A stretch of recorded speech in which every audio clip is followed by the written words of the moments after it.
আসসালামু আলাইকুম ওয়া রাহমাতুল্লাহি ওয়া বারাকাতুহু। আশা করি আলহামদুলিল্লাহ সবাই ভালোই আছেন। আপনারা নিশ্চয়ই অবগত আছেন যে কর অঞ্চলের অর্থাৎ কর কমিশনারের কার্যালয়ের যে অধীনে এর অধীনে যে কর অঞ্চলগুলো আছে বিভিন্ন জেলার এই কর অঞ্চলগুলোতে সার্কুলার চলে এসেছে এবং সামনেই খুব দ্রুতই পরীক্ষা হতে যাচ্ছে। অর্থাৎ জুন মাসেই পরীক্ষা শুরু হয়ে যাচ্ছে। তো আমি আপনাদেরকে বলেছিলাম যে এই কর অঞ্চলের পরীক্ষা পদ্ধতি কেমন হতে পারে, কি আসতে পারে, কোন গ্রেডের জন্য পরীক্ষা পদ্ধতি কেমন, এই নিয়ে আমি একটা আলোচনা আপনাদেরকে দিয়েছিলাম। তো আশা করি আপনারা সেটা দেখেছেন। যদি কেউ না দেখে থাকেন, তো আমি ভিডিওর পিন কমেন্ট বা ডেসক্রিপশন বক্সে মানে এইটার লিঙ্ক দিয়ে দিব। আপনারা ওখান থেকে দেখে নিন। এখন চলে যাচ্ছে হচ্ছে আজকের আলোচনা। আজকে হচ্ছে আপনার এই কর অঞ্চলের পরীক্ষার সাজেশনটা কেমন হতে পারে? পরীক্ষা পদ্ধতি তো আগেই বলেছি। বই কি পড়তে পারেন এবং আপনারা কিভাবে প্রস্তুতিটা নিলে পরীক্ষাটা ভালো দিতে পারবেন।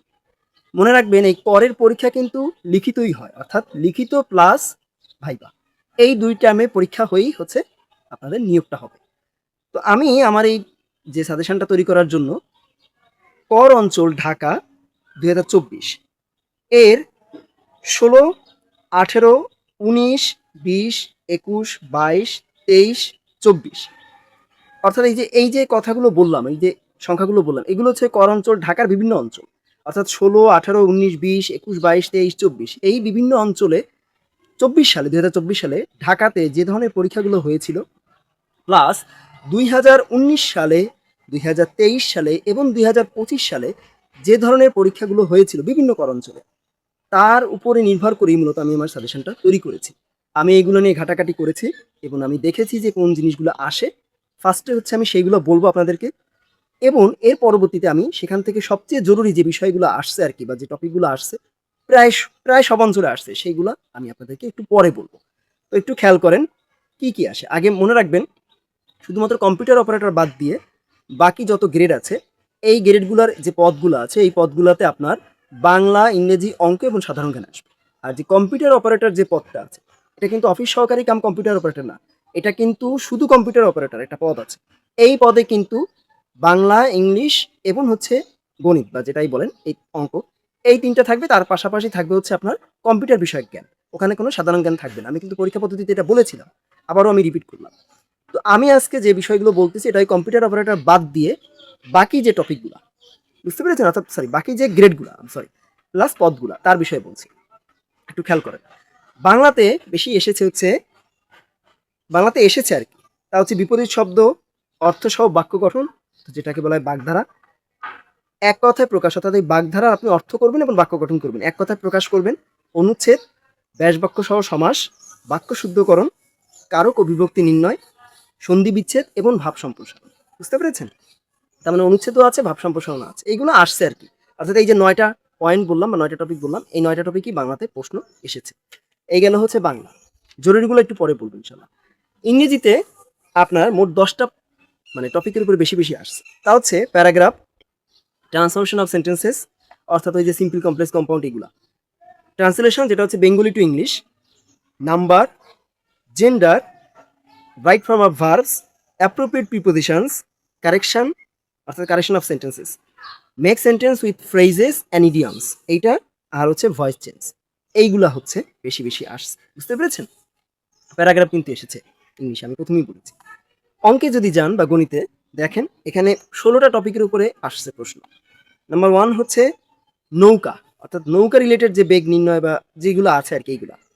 এরপর হচ্ছে ক্রয় বিক্রয়, দৈর্ঘ্য প্রস্থ ক্ষেত্রফল নির্ণয়, উৎপাদকে বিশ্লেষণ, সুদ কষা, নল বা চৌবাচ্চা, মান নির্ণয়, পরিমিতি অর্থাৎ ধরেন আপনার কোনো একটা খুঁটি বা কোনো একটা মই এর যে দৈর্ঘ্য নির্ণয় এইগুলা। তার পাশাপাশি হচ্ছে আপনার অনুপাত সমানুপাত, শতকরা, পিতা পুত্র, লাভ ক্ষতি, ঐকিক নিয়ম, ঘাস লাগাতে ধরেন খরচ ধরেন একটা আয়তকার একটা ঘর বা কোনো কিছুতে ঘাস লাগাতে কি পরিমাণ খরচ পড়বে এই টাইপের বা কোনো কিছু করতে কি পরিমাণ খরচ পড়বে টাইলস লাগাতে এইগুলো। তারপর হচ্ছে সরল সমীকরণ এবং হচ্ছে সরল সহ সমীকরণ। বুঝতে পেরেছেন? এগুলো আসছে গণিতে। এবার আসেন হচ্ছে সাধারণ জ্ঞানে। সাধারণ জ্ঞানে সাধারণত আপনার রিসেন্ট যে প্রশ্নগুলো হয় অর্থাৎ বর্তমানে যেগুলো হচ্ছে বাংলাদেশ প্লাস আন্তর্জাতিক এইগুলা প্লাস হচ্ছে বাংলাদেশের ইতিহাস এবং আন্তর্জাতিকের বিভিন্ন যে মানে প্রতিষ্ঠানগুলো আছে তাদের কাজগুলো এবং তাদের পূর্ণরূপ এগুলো বেশি আসে। ঠিক আছে? আবার ধরেন কোনো কিছু সদর দপ্তর কোথায় তারপর পূর্ণরূপগুলো বেশি আসছে। এগুলো হচ্ছে মেইন। এর পাশাপাশি ভ্যাট বা কর রিলেটেড যে প্রশ্নগুলো আছে, যেমন ই টিন বা ধরেন আপনার টিন এর পূর্ণরূপ বা ই টিন কি, এইগুলো রিলেটেড, এবং এগুলো কিন্তু সব এক কথায় আপনাকে উত্তর দিতে হবে। এই সাধারণ জ্ঞানকে কিন্তু এক কথায়, বুঝতে পেরেছেন? বেশি বড় করা যাবে না, ইলাবোরেট করা যাবে না। ধরেন আপনার আরো বলি, যেদিন ভ্যাট বা করের স্ল্যাব এই বিষয়গুলো আসছে, তারপর হচ্ছে আপনার ট্যাক্স রিলেটেড যে বিষয়গুলো আছে এবং পূর্ণরূপ, আমি তো অলরেডি একটা বলেছি টিনের বিষয়, আরো অনেক কিছু থাকে সেগুলোর পূর্ণরূপ, বুঝতে পেরেছেন? তারপর হচ্ছে বিভিন্ন সূচক বা সমীক্ষা বা বাজেট, অর্থাৎ সূচক বা সমীক্ষা বা বাজেটের যে মানে মানে মানে সংখ্যাগত যে বিষয়গুলো আছে এগুলো আসছে, বুঝতে পেরেছেন? এইগুলোই বেশি বেশি দেখা যাচ্ছে আপনার সাধারণ জ্ঞানের মধ্যে এসেছে। ওকে, এইবার আমি তো এগুলো বললাম, এখন আমি বললাম হচ্ছে সব কি কি আসছে সব তাই, কিন্তু এর ভিতর থেকে আমি জরুরি কিছু জিনিস তৈরি করেছি যেগুলো সবচেয়ে বেশি এসেছে, এইগুলোই আমার মনে হয় যদি আপনাদের হাতে সময় না থাকে সেগুলো পড়ে গেলে আশা করি আপনারা রিটেন অন্তত পাস করতে পারবেন। তো বাংলাতে যদি যাই একটু দেখেন, তা হচ্ছে অর্থসহ বাক্য গঠন, যেটা বাগধারা আর কি, এটা থেকে এক কথায় প্রকাশ, ব্যাস বাক্য সহ সমাস, বাক্য শুদ্ধকরণ এবং কারক ও বিভক্তি নির্ণয়, বুঝতে পেরেছেন? আর পাশাপাশি হচ্ছে অনুচ্ছেদ। অর্থাৎ আবারও বলি, অর্থসহ বাক্য গঠন যেটা হচ্ছে বাগধারা, এক কথায় প্রকাশ, ব্যাস বাক্য সহ সমাস নির্ণয়, বাক্য শুদ্ধকরণ, কারক ও বিভক্তি নির্ণয় এবং হচ্ছে অনুচ্ছেদ। এই যে কয়টা পয়েন্ট বললাম, 6টা পয়েন্ট, এই 6টা বেশি আসছে, এই 6টা ভালো করে পড়বেন। ইংরেজিতে যদি যান, 1 নম্বরই হচ্ছে প্যারাগ্রাফ, 2 নম্বরে হচ্ছে ট্রান্সফরমেশন অফ সেন্টেন্সেস, 3 নম্বরে হচ্ছে আপনার ট্রান্সলেশন যেটা হচ্ছে বেঙ্গলি টু ইংলিশ, 4 নম্বরে হচ্ছে আপনার কারেকশন, 5 নম্বরে হচ্ছে make sentence with phrases and idioms, আর 6 নম্বরে হচ্ছে আপনার অ্যাপ্রোপ্রিয়েট প্রিপোজিশনস, শূন্যস্থান আকারে, ঠিক আছে? এই 6টা পয়েন্ট বেশি আসছে। অঙ্কে যদি যান, তা হচ্ছে ক্রয় বিক্রয়, দৈর্ঘ্য প্রস্থ ক্ষেত্রফল নির্ণয়, সুদ কষা, উৎপাদকে বিশ্লেষণ, শতকরা, লাভ ক্ষতি, ঐকিক নিয়ম এবং ওই যে ঘাস বা ধরেন টাইলস বা যেটাই বলেন এগুলো লাগাতে যে খরচের পরিমাণ, এইটা আসছে। অর্থাৎ 1 2 3 4 5 6 7 8, 8টা আসছে, এই 8টার পয়েন্ট বেশি বেশি আসছে, বুঝতে পেরেছেন? এই গেল হচ্ছে আপনাদের টোটাল সাজেশন। এবার আসেন হচ্ছে আপনি প্রস্তুতিটা কিভাবে নেবেন, একটু মন দিয়ে খেয়াল করেন। দেখুন, কর অর্থাৎ ট্যাক্স, এই কর রিলেটেড আরো কিছু প্রতিষ্ঠান আছে। এনবিআর এর কথা যদি বলেন, তো এনবিআর তো সরাসরি এনবিআর এর অধীনেই তো কর, তাই না? এখন এই এনবিআর এর বিভিন্ন শাখা আছে, সেই শাখাগুলোর অফিস সহায়ক বলেন, উচ্চমান সহকারী বলেন, প্রধান সহকারী বলেন, বিভিন্ন পদের পরীক্ষা হয়েছে। তো সেগুলো লিখিত হয়েছে এবং সেইগুলো যদি আপনারা দেখেন তাহলে কিন্তু ধরতে পারবেন যে পরীক্ষা প্রশ্ন কেমন, এবং রিপিট কিন্তু প্রশ্ন অনেকবার এসেছে এই বিভিন্ন অঞ্চলে, কর অঞ্চলের পরীক্ষাতে, অর্থাৎ ওইগুলো থেকে এসেছে, কর অঞ্চলের প্রশ্ন থেকে এসেছে, তো রিপিটেড প্রশ্ন হয় লিখিত। ওকে, দেখেন হচ্ছে আর আরেকটা কথা বলি, বাংলা এবং ইংলিশে প্যারাগ্রাফ হচ্ছে রিসেন্ট যে বিষয়গুলো আছে না, অনুচ্ছেদ, রিসেন্ট যে টপিকগুলো ঘটতেছে সারা বাংলাদেশে, ধরেন হাম বা ধরেন আপনার এই যে রিসেন্ট আরো জুলাই বিপ্লব বা আরো যা যা আছে রিসেন্ট যেসব বিষয়গুলো ঘটতেছে, গণভোট, যা যা থাকে আর কি, এইগুলো একটু বেশি করে পড়বেন, এগুলোই আসছে পরীক্ষা। বা ধরেন সরকারের কোনো প্রকল্প বা সরকারের উন্নতির কোনো কাজগুলো, সেগুলো। ওকে, বা যে নতুন সরকার এসেছে তাদের ইতিহাস সম্পর্কে যে বিষয়গুলো আছে, প্রেসিডেন্ট জিয়াউর রহমান থেকে শুরু করে আরো যে বিষয়গুলো আছে, বা বিএনপি যদি বা এই সরকার যদি কোনো ভালো কোনো কিছু করে থাকে সেইগুলো ভালো করে পড়লে সেইগুলো থেকেই প্যারাগ্রাফ আসছে। যেহেতু আগে সরকারের আমলে ওইভাবে সরকার, ওই সরকারের আমলে যা যা ছিল সেগুলো আসছে, এই সরকারের আমলেও সেগুলোই আসতে পারে, ওই ধাঁচের আর কি, বুঝতে পেরেছেন? তো এবার আসি হচ্ছে যে বিষয় যেখানে ছিলাম, তো এনবিআর এর কাস্টমস হাউস এই যে শাখাটা আছে, এর অধীনে যে পরীক্ষাগুলো হয়েছে সেইগুলা, এর পাশাপাশি ই ম্যানেজমেন্ট ইউনিট যেটা, অর্থাৎ ধরেন আপনার ই টিম ম্যানেজমেন্ট ইউনিট, এইগুলা এর আন্ডারে যে পরীক্ষাগুলো হয়েছে সেইগুলো, প্লাস কর ব্যবস্থাপনা ইউনিট, অর্থাৎ এই এনবিআর এর যে 3টে ইউনিট, কর ব্যবস্থাপনা ইউনিট, কাস্টমস হাউস ইউনিট, ই টিম ম্যানেজমেন্ট ইউনিট, এই 3টে ইউনিটের যে পরীক্ষাগুলো হয়েছে যে কয় গ্রেডের বা যে কয় পদে, সেগুলো একটু ভালো করে একটু দেখবেন, কারণ ওই ওই এনবিআর এর অধীনেই কিন্তু কর অঞ্চল, বুঝতে পেরেছেন?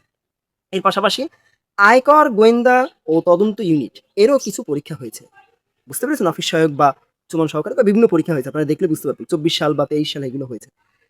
কাস্টমস রিস্ক এর পরবর্তী যেটা কাস্টমস রিস্ক ম্যানেজমেন্ট কমিশনারেট, এই যে শাখাটা বললাম, এখানের প্রশ্নগুলো দেখবেন। 4 নম্বর যেটা, তা হচ্ছে কর আপিল অঞ্চল, এই যে বিষয়টা, অর্থাৎ কর আপিল অঞ্চলেরও পরীক্ষা হয়েছে অফিস সহায়ক বা বিভিন্ন পদে, এইটা দেখবেন। এবং শেষ যেটা, তা হচ্ছে কাস্টমস এক্সাইজ ও ভ্যাট কমিশনারেট, এদের যে পরীক্ষাগুলো হয়েছে এইগুলো।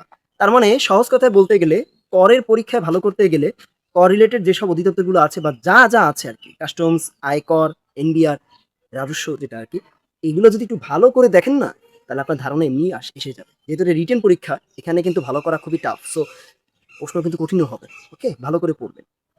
এই গেল হচ্ছে কিভাবে প্রস্তুতি নিবেন, অর্থাৎ কোন ধরনের প্রশ্নগুলো পড়লে আপনার ভালো হবে। এখন শেষ যে কথাটা তা হচ্ছে বুক লিস্ট।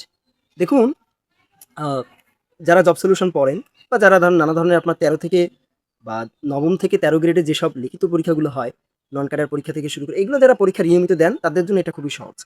তবে যারা না দিয়ে আছেন বা যারা না দিচ্ছেন তাদের যদি কোনো বইয়ের প্রয়োজন পড়ে, তাহলে আপনারা অর্কিডের যে বইটা আছে সেটা হচ্ছে এই এনবিআর এর উপরে প্লাস এই করের উপরে প্লাস আপনার আরো কিছু বিষয়ের উপরে ৩ টা মিলে আছে এই বইটা। এই বইটা নিতে পারেন আপনারা। অথবা আপনারা রিসেন্ট পাবলিকেশনসে এই কর অঞ্চলে যে নিয়োগ সহায়িকা আছে, এই ২ টা বই থেকে ভালো করে দেখলে এখানে আপনার সবই পেয়ে যাবেন ইনশাআল্লাহ। বুঝতে পেরেছেন? সাজেশন থেকে শুরু করে সবকিছু আপনারা আরো আমার থেকেও ভালো পাবেন। যদি এগুলা আপনারা নিতে চান। আর যদি মনে করেন যে এখন সময় নেই, তাহলে যেভাবে জব সলিউশন যার যেখান থেকে যা আছে তার লিখিত বিষয়গুলা প্লাস কারেন্ট অ্যাফেয়ার্স এ বিভিন্ন গ্রেডের অর্থাৎ আপনার ১১ থেকে ১৩ বা ধরেন আপনার নন ক্যাডারের যে মানে লিখিত পরীক্ষার যে প্রশ্নগুলো থেকে থাকে, সেই লিখিত প্রশ্ন মানে পরীক্ষার প্রশ্নগুলো যদি একটু দেখেন না, তাহলেই হয়ে যাবে। বিশেষ করে আপনার এই জানুয়ারি থেকে এই মে মাস পর্যন্ত যেসব লিখিত প্রশ্নের প্যাটার্ন গুলো দেওয়া আছে, কারেন্ট অ্যাফেয়ার্স গুলোই পেয়ে যাবেন। বা ধরেন আপনার গত বছরের কারেন্ট অ্যাফেয়ার্স সবগুলো মিলেও আপনি ধরতে পারবেন যে কি ধরনের প্রশ্ন আসতে পারে। ঠিক আছে? তো ভালো থাকবেন। আমার জায়গা থেকে আমি সামান্যতম উপকার করার চেষ্টা করেছি আপনাদেরকে। আমি কথা দিয়েছিলাম যে আমি কর অঞ্চলে পরীক্ষা শুরু হওয়ার আগেই আসবো, অর্থাৎ ঈদের পর ইনশাআল্লাহ। আমি আমার কথা রাখতে পেরেছি আলহামদুলিল্লাহ। মহান আল্লাহ পাকের কাছে অশেষ কৃতজ্ঞতা আল্লাহ পাকের প্রতি। তিনি বাঁচিয়ে রেখেছেন আমাকে, আপনাদেরকেও বাঁচিয়ে রেখেছেন, সুস্থ রেখেছেন আমার এই ভিডিও দেখার জন্য। তো আমাকে সময় দিলেন, আমি অনেক কৃতজ্ঞতা প্রকাশ করি। সবসময়ই করি, আজকেও করলাম। ভালো থাকবেন। আপনাদের শুভকামনা রইলো আপনাদের জন্য। আপনাদের পরীক্ষা ভালো হোক। এই আরকি। কোনো কিছু যদি জানার ইচ্ছা থাকে আমাকে অবশ্যই জানাবেন। কমেন্টে আমি অবশ্যই এর উত্তর দেওয়ার চেষ্টা করব। যদি আমার জ্ঞানে থাকে। আজকের মতো বিদায় নিচ্ছি। আল্লাহ হাফেজ। আসসালামু আলাইকুম ওয়া রাহমাতুল্লাহি ওয়া বারাকাতুহু।